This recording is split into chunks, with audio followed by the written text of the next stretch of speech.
हे का रखडून धरलं? मग ते आधीच निघणं लय गरजेचं आहे. ज्यांचे निघालेत त्यांचे का देत नाहीत? एका आडनावाचे निघालेत जगतापचे, दुसऱ्या जगतापचे द्याना. एका जाधवचे निघालेत दुसऱ्या जाधवचे द्याना. एका शेळकीचे निघालेत तिसऱ्या शेळकेचे द्याना. म्हणजे ही सिस्टम जी आहे ना यांची, ही चांगली नाही. म्हणून आता सूचना काय देतात ते ते ते माझ्यासाठी महत्त्वाचं आहे.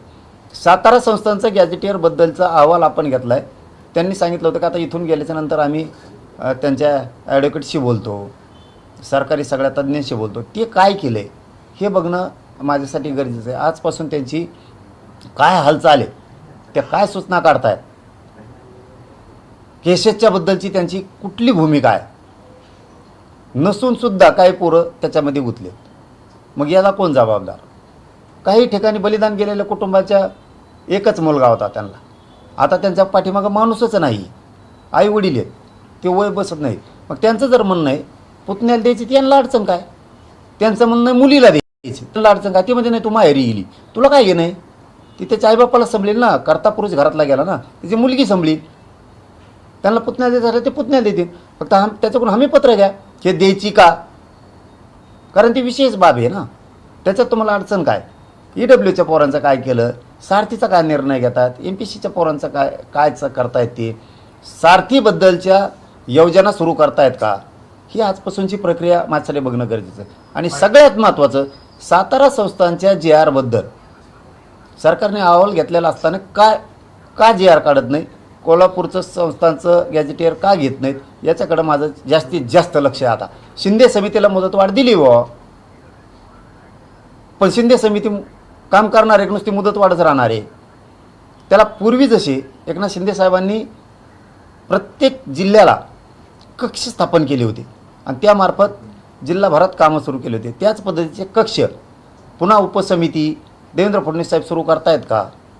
गोरगरिबांना सोपं होतं. अधिकाऱ्यांकडे कक्ष नसलं, अधिकाऱ्याकडे गेले ते म्हणतं मग आता दुसरं काम आहे.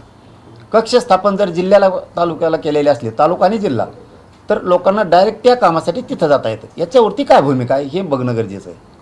बरं, ते तुमचं जेव्हा आंदोलन होतं तेव्हा छगन भुजबळ काही ना काही भूमिका मांडतात. यावेळेस त्यांनी भूमिकाच मांडली नाही, तुमच्या विरोधात पण नाही बोलले.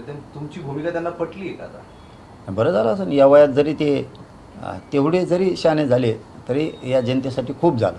कारण त्यांचं ते वय नाही आहे आता की आपण या क्षेत्रात गोरगरिबांच्या लेकराला या वयात वाटोळं करावं आणि ते पाप डोक्यावर घेऊन मरावं, हे त्यांचं वय नाही आहे. ते हुशार झाले असले तर चांगली गोष्ट झाली. कारण आता आकाट तांडव किती दिवस करणार, ह्या वयात मुळ्यात होत असतो. एक शेतकऱ्यांचा प्रश्न आहे, कांद्याचे दर कोसळल्याने राज्यभरात आंदोलन होत आहे आणि सरकारच्या शेतकरी विरोधी धोरणामुळे हे दर कोसळल्याचा आरोप होतो. काय कोसळलेला? सरकारच्या विरोधी धोरणामुळे हे दर कोसळल्याचा आरोप होतो. आणि मग आता कांदेच, आता लोकांनी कांदे लावा तर हे भाव देत नाहीत, नाही लावा तर म्हणतात कांदे राहिले नाही. लोक कांदे लावतात, सोयाबीन लावतात, कापूस लावतात, भाव देत नाहीत. बघा काय असतं, सक्षमपणानं लोकांनी पाहिजे. आपण जर शेतीत राबतो ना, आपल्या मालाला भाव नाही तर आपण ताकदीनं त्याच्यात उतरलं पाहिजे. अर्धे शेतकरी घरी, अर्धे तिथं, आणि मग ते दबाव येत नाही सरकारवरती. मग सरकार करतं मनमानी, त्यांना असं करून घेत आहेत. शेतकऱ्यांना सगळ्याच मालाच्या भावात जर बदल पाहिजे असला, त्यांच्या मनासारखं करायचं असेल तर सगळ्यांनी एकजुटीनं उभं राहायला पाहिजे. ते होतं आणि सरकारने शेतकऱ्याच्या मागण्या सगळ्या मंजूर करायलाच पाहिजेत. धन्यवाद.